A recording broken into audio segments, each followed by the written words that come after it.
मनोबुद्ध्यहंकारचित्तानि नाहम् न च श्रोत्रजिह्वे न च घ्राणनेत्रे न च व्योमभूमिर्न तेजो न वायुः चिदानन्दरूपा शिवोऽहं शिवोऽहं चिदानन्दरूपा शिवोऽहं शिवोऽहम्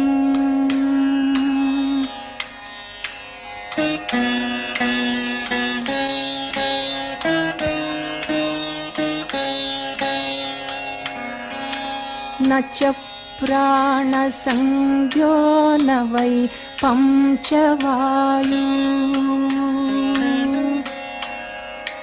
न वा सप्तधातुर्न वा पंचकोशः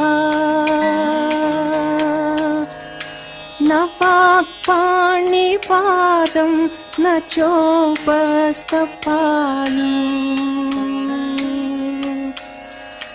चिदानन्दरूपा शिवोऽहं शिवोऽहं चिदानन्दरूपा शिवोऽहं शिवोऽहम्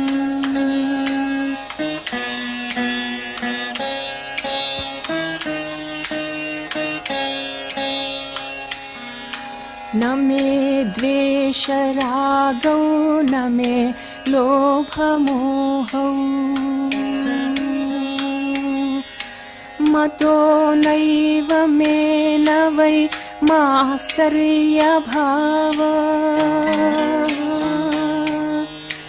न धर्मो न चार्थो न कामो न मोक्षः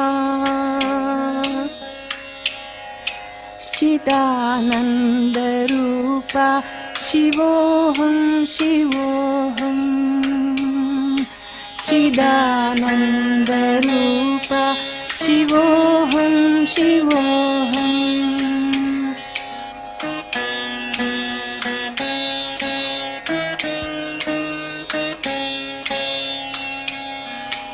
न पुण्यं न पापं न सौख्यं न दुःखम् न मन्त्रो न तीर्थं न वेदा न यज्ञः अहं भोजनं नैव भोज्यं न भोक्ता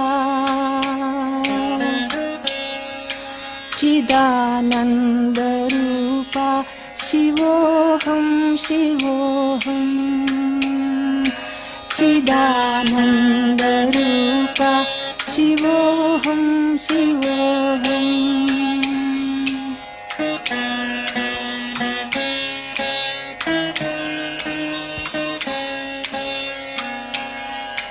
न मृत्युर्न शङ्खः न मे जातिभेदः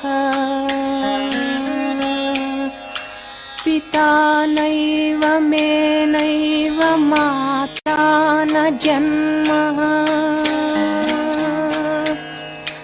न बन्धुर्न मित्रं गुरुर्नैव शिष्यः चिदानन्दरूपा शिवोऽहं शिवोऽहं चिदानन्दरूपा शिवोऽहं शिवोऽहम्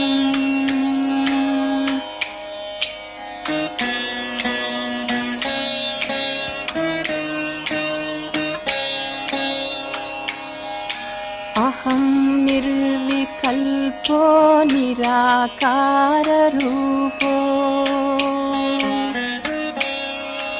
विभुत्वा च सर्वत्र सर्वेन्द्रियाणाम्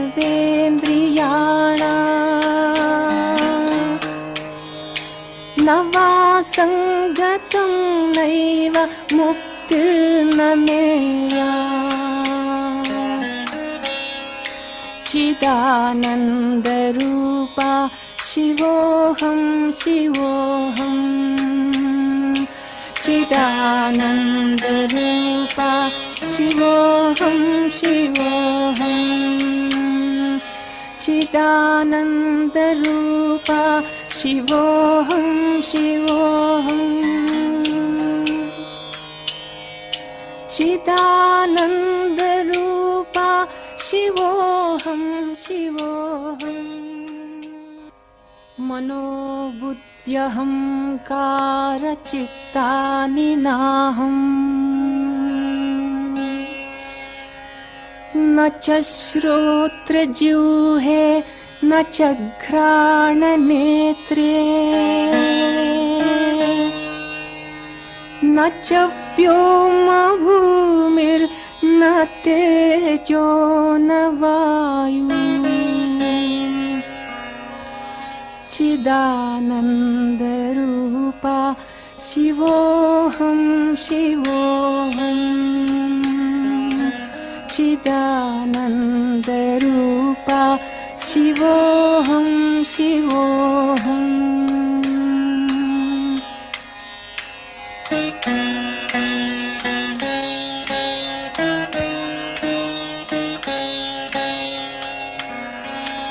न च प्राणसंज्ञो न वै पंचवायु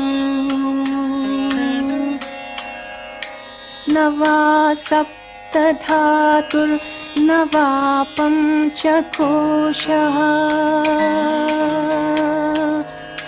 न वाक्पाणिपादं न चोपस्थपाणि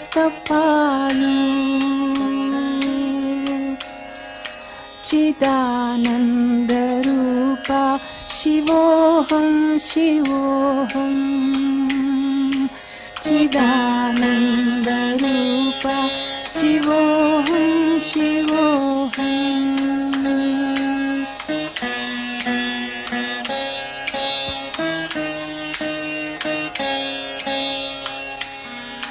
न मे द्वेषरागौ न मे लोभमोहौ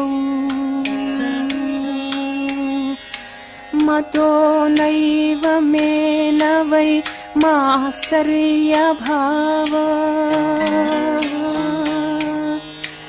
न धर्मो न चार्थो न कामो न मोक्षः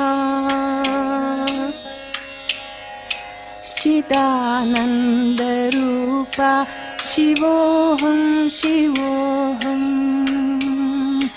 चिदानन्दरूपा शिवोऽहं शिवोऽहम्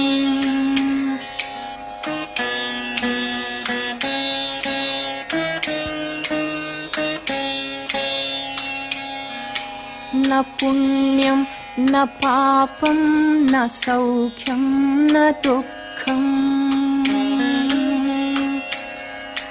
न मन्त्रो न तीर्थं न वेदा न यज्ञः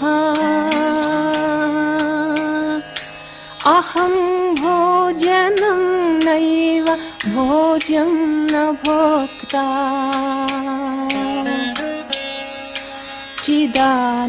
चिदानन्दरूपा शिवोऽहं शिवोऽहं चिदानन्दरूपा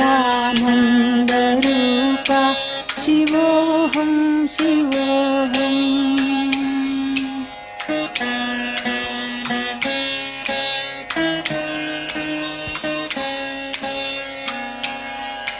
न मृत्युर्न शङ्का न मे जातिभेदः पिता नैव मे नैव माता न जन्म न बन्धुर्न मित्रं गुरुनैव शिष्यः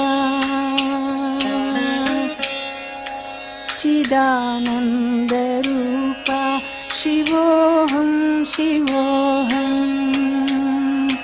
चिदानन्दरूपा शिवो शिवोऽहं शिवोऽहम्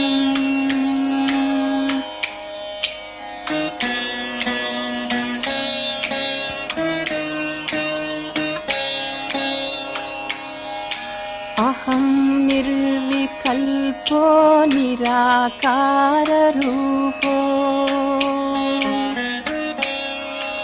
विभुत्वाच सर्वत्र सर्वेन्द्रियाणाम् न वा सङ्गतं नैव मुक्तिर्न मेया चिदानन्दरूपा शिवोऽहं शिवोऽहं चिदानन्दरूपा शिवोऽहं शिवोऽहं चिदानन्दरूपा शिवोऽहं शिवोऽहं चिदानन्दरूपा शिवोऽहं शिवोऽहं. ఇంతటితో ఈనాటి భక్తిరంజని కార్యక్రమం సమాప్తం. శివాయ జయతు జయతు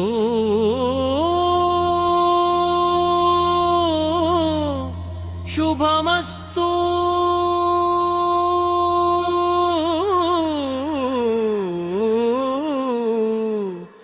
విజయోస్తు.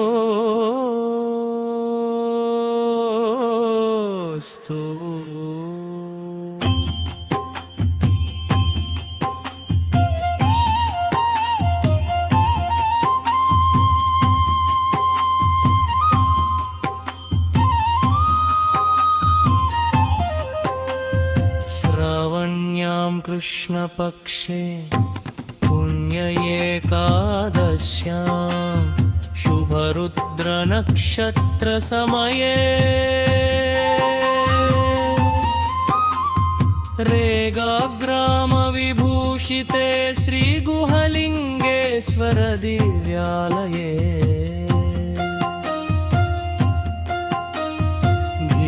प्रतिष्ठितपुण्यमन्दिरमिदं शम्भोः कृपाकटाक्षान्वितम् धर्मकर्तृपदवीं समलं कृतवते श्रीनीलकण्ठाय नमः. जयतु जयतु जयतु शुभमस्तु विजयोस्तु. शिवानुग्रह प्राप्तिरस्तु शुभमस्तु भूयातु. सीताराममूर्तेः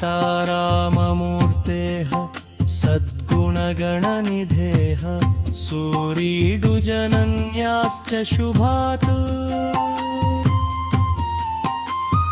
पुण्यप्रवाह परम्परा परिवृद्धा चिरञ्जीवि सद्भक्ति सम्पूर्णतः. उच्चिबाबु महोन्नतान्वयबलात् सेवापरत्वान्वितम् श्रीगुहलिङ्गकरुणाकटाक्षविभवे श्रीनीलकण्ठाय नमः. जयतु जयतु जयतु शुभमस्तु विजयोस्तु. दीर्घायुरारोग्यैश्वर्याभिवृद्धिरस्तु शुभमस्तु भूयात्. अन्नपूर्णा सहाय शोभितगृहे सत्सङ्गसम्पूर्णके सत्योक्तिप्रियधीरभक्तिरसिके रामानुरक्तात्मने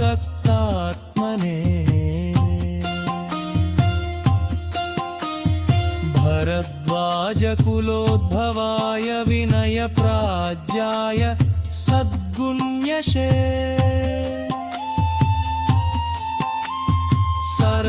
सर्वेषां हृदयप्रियाय श्रीनीलकण्ठाय नमः। जयतु जयतु जयतु शुभमस्तु, विजयोस्तु, धर्मसंरक्षणदीक्षिताय विजयोस्तु नित्यं, शुभमस्तु भूयात्। धर्मसंरक्षणदीक्षितः शिवपदे नित्यानुरक्तो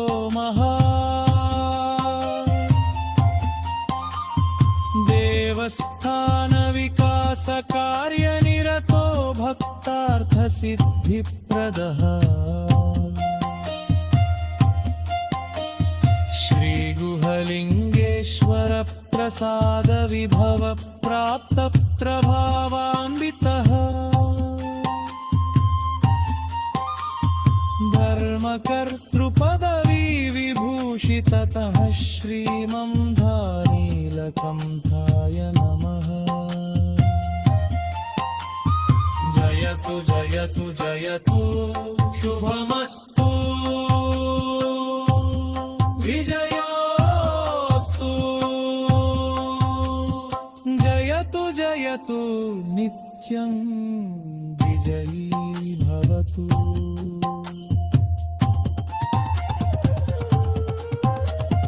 शतमानं भवति शतायुपुरुषः,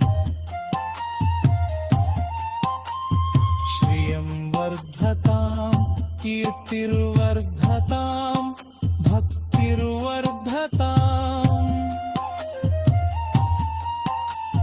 सर्वदा श्रीनीलकण्ठाय मङ्गलं भूयात्। जयतु जयतु जयतु शुभमस्तु, विजयोस्तु, जयतु जयतु जयतु शुभमस्तु।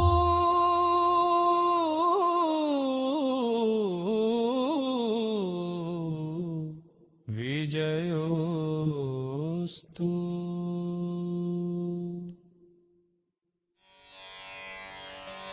धाता पुरस्ताद्यमुदा जहार, शक्रः प्रविद्वान् प्रदिशश्च तस्रः, तमेवं विद्वानमृत इह भवति, नान्यः पन्था अयनाय विद्यते। योपां पुष्पं वेद पुष्पवान् प्रजावान् पशुमान् भवति, चन्द्रमा वा अपां पुष्पं पुष्पवान् प्रजावान् पशुमान् भवति।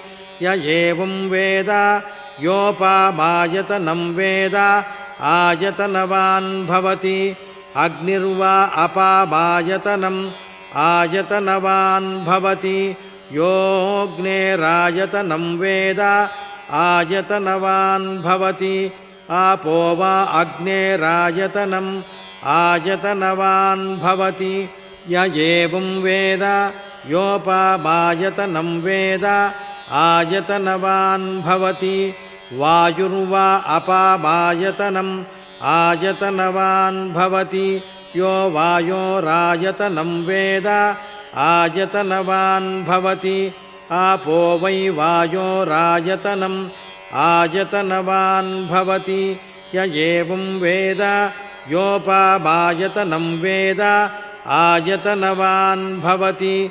असौ वै तपन्नपामायतनम् आयतनवान् भवति। यो मुष्यतपत आयतनं वेद आयतनवान् भवति।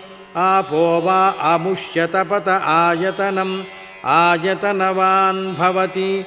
य एवं वेद योपामायतनं वेद आयतनवान् भवति।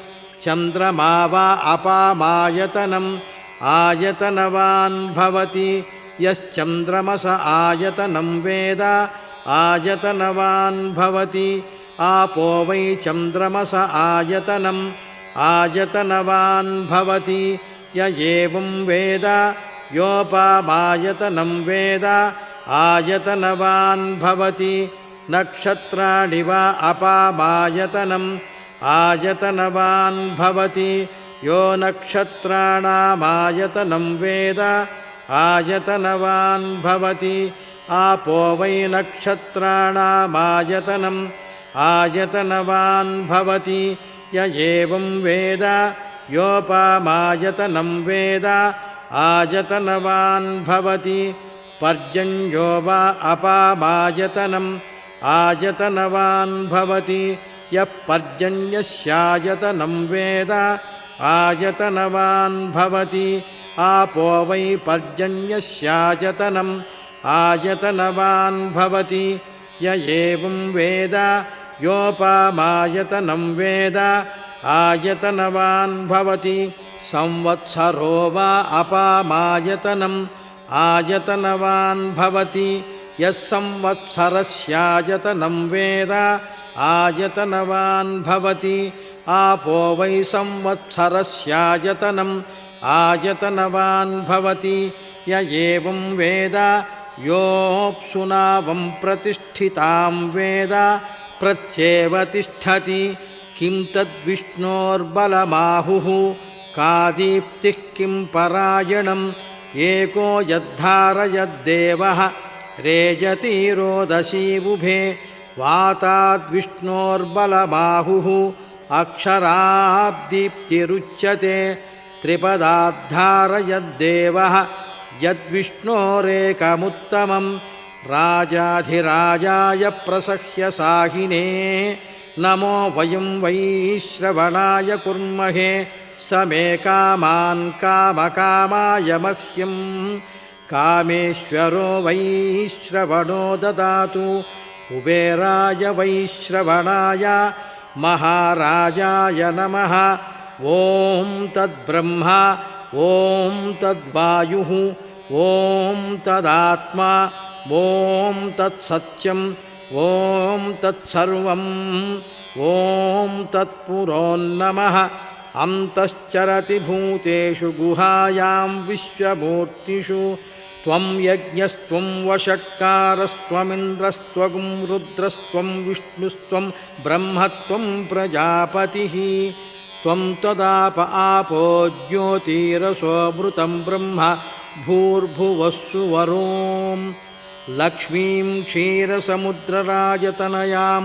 श्रीरङ्गधामेश्वरीं दाशीभूतसमस्तदेववनितां लोकैकदीपाङ्कुरां श्रीमन्मन्दकटाक्षलब्धविभवब्रह्मेन्द्रगङ्गाधरां त्वां त्रैलोक्यकुटुम्बिनीं सरसिजां वन्दे मुकुन्दप्रियां सिद्धलक्ष्मीर्मोक्षलक्ष्मीर्जयलक्ष्मीः सरस्वती श्रीर्लक्ष्मीर्वरलक्ष्मीश्च प्रसन्ना मम सर्वदा वराङ्कुशौ पाशमभीतिमुद्रां करैर्वहन्तीं कमलासनस्थां बालार्ककोटिप्रतिभां त्रिनेत्रां भजेऽहमम्बां जगदीश्वरीं तां सर्वमङ्गलमाङ्गल्ये शिवे सर्वार्थसाधिके शरण्ये त्र्यम्बके देवी नारायणि नमोऽस्तु ते ॐ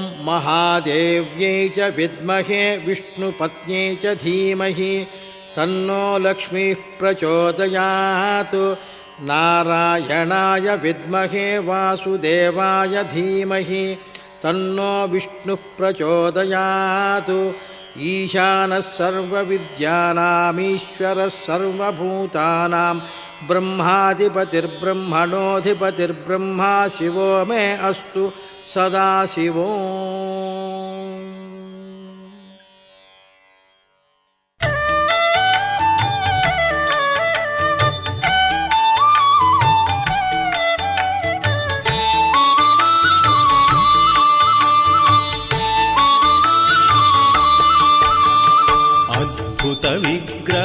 विग्रहामराधीश्वर अगणित गुणगण अमृत शिव सांब सदा शिव सांब सदा शिव सांब सदा शिव सांब शिव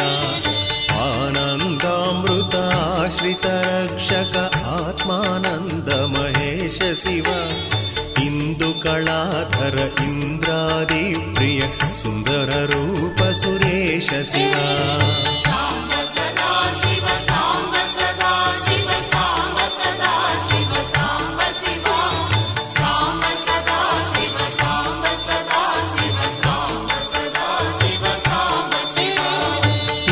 सुरेश महेश जनप्रिय केशव सेवित कीर्ति शिवा उरगादि प्रिय भूषण शंकर नरक विनाश नटेश शिवा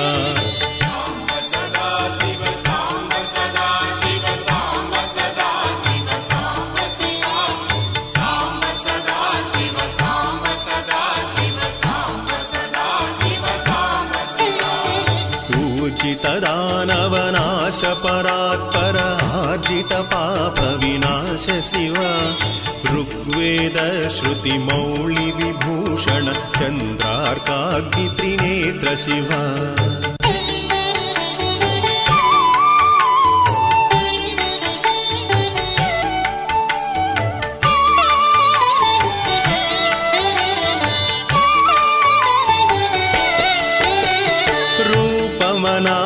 प्रपंच विलक्षण ताप निवारण तत्व शिवा लिंग स्वरूपक सर्वबुध प्रिय मंगल मूर्ति महेश शिवा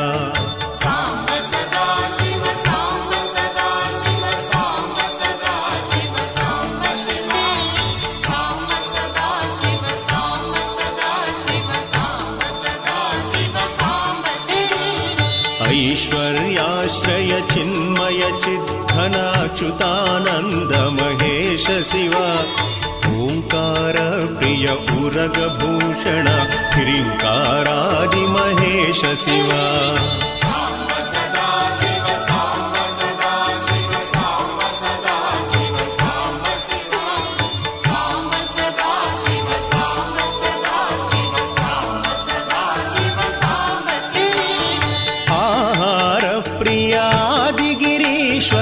भोगादि प्रिय पूर्ण शिवा कमलाक्षार्चित कैलास प्रिय करुणासागर कांति शिवा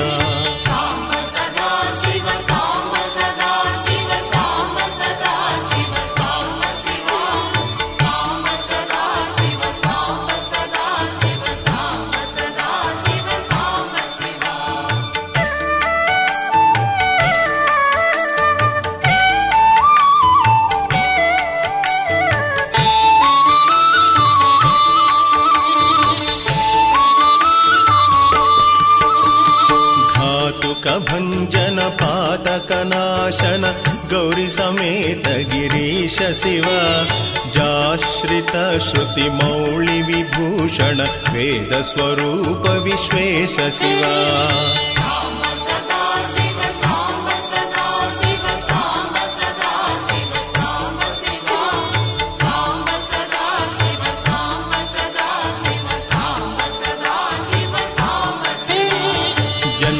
जरामृति नाशन कल्मष रहित ताप विनाश शिवा झंकाराश्रय भृंगिरिटी प्रिय ओंकारेश महेश शिवा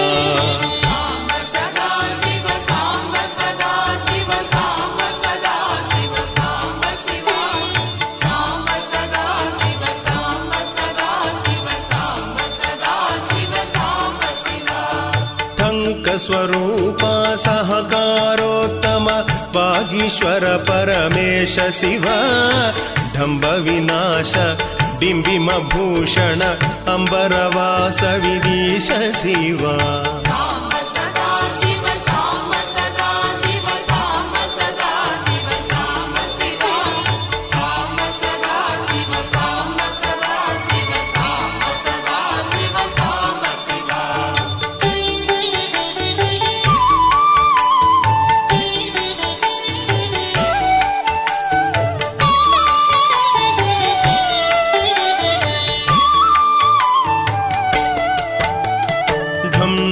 ढमरुक धरणी निश्चल ढुंटी विनायक सेव्य शिवा ನಳಿನ ವಿಲೋಚನ ನಟನ ಮನೋಹರ ಅಳಿಕುಳಭೂಷಣಾಮೃತ ಶಿವ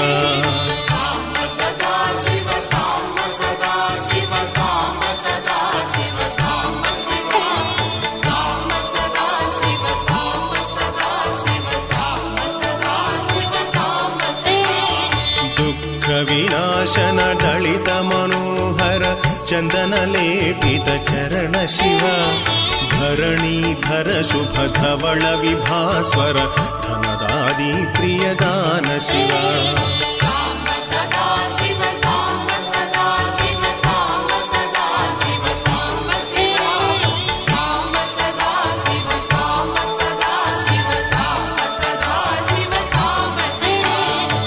ನಾನಾಮಣಿಗಣ ಭೂಷಣ ನಿರ್ಗುಣ ನಟನ ಜನಪ್ರಿಯ ನಾಟ್ಯ ಶಿವ ಪನ್ನಗ ಭೂಷಣ ಪಾರ್ವತಿ ನಾಯಕ ಪರಮಾನಂದ ಪರೇಶ ಶಿವ